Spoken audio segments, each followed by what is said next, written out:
Hola, hola, bienvenue sur ma chaîne Madrid Galaxy. Aujourd'hui, on parle du match Real Sociedad, Real Madrid. Cinquième journée de Liga. On se retrouve à un point du Barça. Le Barça joue demain contre Girona. Donc, on verra ce qui se passe. Mais aujourd'hui, vraiment, un match exceptionnel de la part du Real Madrid. Vraiment, incroyable. Franchement, j'ai jamais vu ça. Vous avez compris, non? Que je plaisante là quand même, non? Un match, une fois de plus, éclaté cette année. Vraiment, mauvais match de notre part. Après, c'est vrai que on n'a pas nos milieux de terrain. On n'a pas Bellingham, on n'a pas Chouameni, on n'a pas Ceballos, on n'a pas Kamavinga. Mais quand même, c'est incroyable ce manque de propositions. Même si c'est vrai qu'aujourd'hui, on gagne 2-0 contre une belle Real Sociedad qui aujourd'hui a mis en plus 3 poteaux, franchement. Je crois que c'est un poteau de Becker et 2 poteaux de Susic. Mais franchement, on a eu du mal contre cette Real. Même si c'est vrai qu'on sait que toutes les équipes veulent gagner contre nous. C'est normal, c'est normal. Mais vraiment, on n'a pas proposé énormément de choses aujourd'hui, franchement. On s'attendait à beaucoup plus avec ce milieu de terrain aujourd'hui un petit peu inédit. Modric, Valverde, Arda Güler. C'était pas ouf, franchement. Aujourd'hui, Arda Güler, il n'a pas proposé beaucoup de choses, même si c'est lui qui provoque le premier penalty du Real Madrid. Aujourd'hui, Modric, franchement, mon Lukita de Amor. Franchement, aujourd'hui, tu m'as déçu de ouf. Franchement, c'est dangereux, ça. Ça me fait de la peine, ça me fait de la peine. Non, non, il peut pas jouer autant de minutes, même si aujourd'hui, c'est vrai qu'il a dépanné parce que il y avait pas grand chose à faire de plus. Il y avait personne pour le milieu de terrain. Et Valverde, ouais, Valverde, franchement. Généralement, je l'ai critiqué de ouf depuis le début de la saison. Mais aujourd'hui, Valverde, c'est vrai que c'est lui le patron au milieu de terrain. Rien à dire. Valverde, big up, rien à dire. Il était partout. Il nous a fait. Il était partout. Il était partout. Franchement, j'ai rien d'autre à dire. Franchement, il m'a fait kiffer aujourd'hui.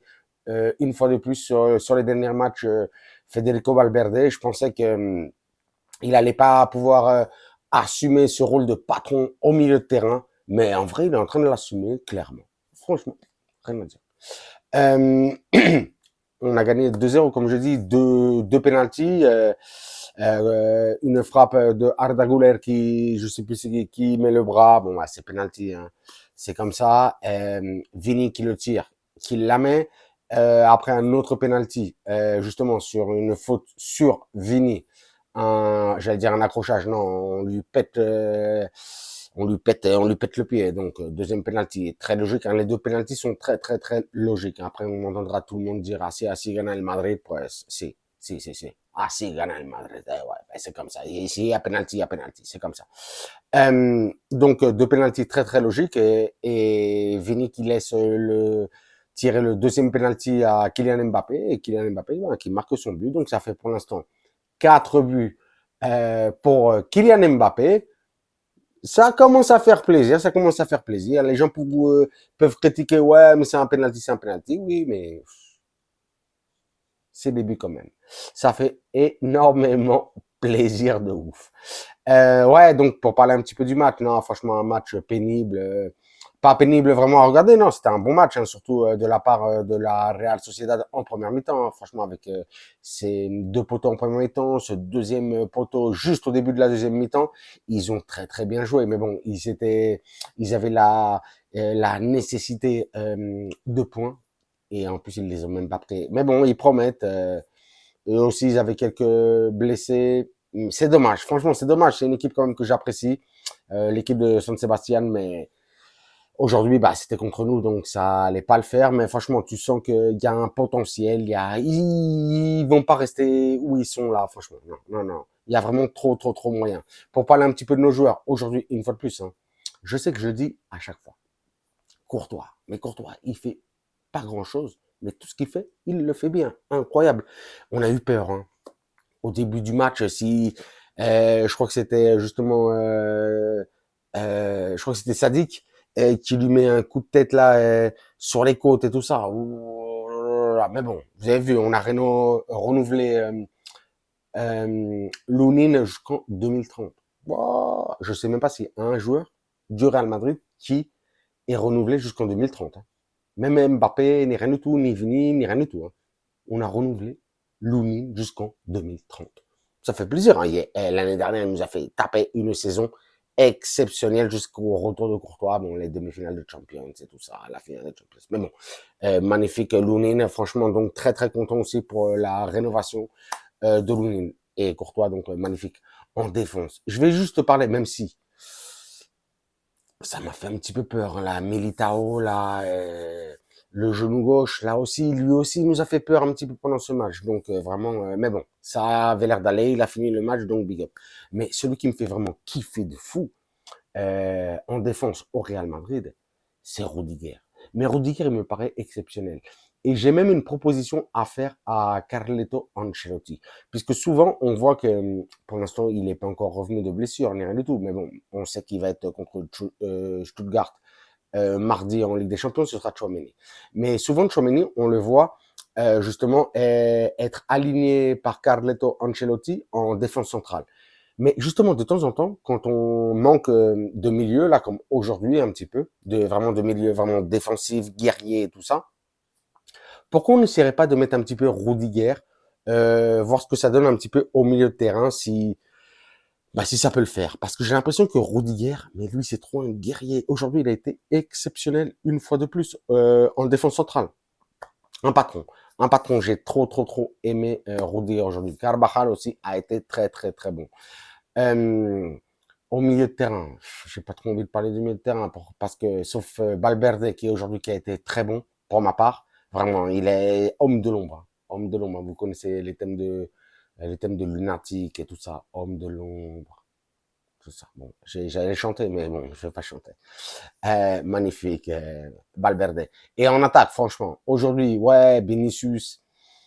Le problème de Vini, c'est que il se lâche trop au niveau de, j'allais dire de l'agressivité. Non, c'est pas de l'agressivité vraiment. Il a envie de montrer, démontrer des choses, mais qui correspondent pas au terrain de jeu. Si tu as envie de parler, parle en dehors du terrain. Mais dans le terrain de jeu, fais ce que tu as à faire.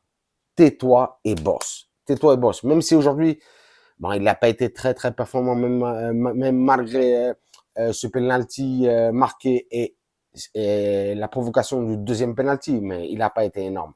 J'ai même pas envie de parler de Rodrigo. Rodrigo est rentré en première mi-temps au bout de, je crois que c'était 20-25 minutes pour remplacer Brahim. Brahim, aujourd'hui, on avait la chance de voir Brahim titulaire et le pauvre, il est parti blessé et remplacé. J'espère qu'il se récupère vite parce qu'on a vu ce qu'il a fait avec le Maroc là, les 2 derniers matchs, il a été extraordinaire. Brahim, franchement fantastique. Ça fait de la peine et surtout, non, ce qui fait encore plus de peine, c'est de voir Rodrigo qui lui aussi parle beaucoup plus en dehors du terrain que sur le terrain. Et après, il se plaint, oui, je suis pas dans les 30 joueurs du Ballon d'Or, ni rien du tout. Oui, mais c'est normal. Non, c'est pas normal. En vrai, il aurait dû être dans les 30. Mais là, tu as envie de lui dire, ouais, mais si tu as envie de, l'année prochaine, être dans les 30 prochains joueurs, mais ferme-la et bosse sur le terrain. Parce qu'aujourd'hui, il a été transparent. Et je regardais le match et je me suis rendu compte à la 80e minute que Rodrigo jouait. J'avais complètement oublié. Incroyable. Bon, par contre, Kylian Mbappé, aujourd'hui, il m'a paru franchement incroyable, phénoménal. C'est le joueur qui apporte le plus de danger et qui est incroyable. Mais ça, de toute façon, même si aujourd'hui, on n'a pas fait un match extraordinaire, même je dirais pratiquement, j'allais dire un match mauvais. Non, c'est pas vraiment mauvais, mais on n'a pas fait un bon match.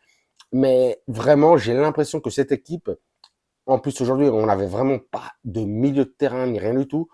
J'ai l'impression que on peut faire de très, très, très belles choses cette saison. Parce que si on arrive à gagner aujourd'hui à San Sebastian, comme ça, avec cette équipe un petit peu claquée, sans faire énormément de choses, et sans milieu de terrain, voilà.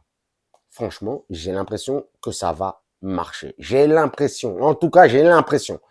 Je l'espère.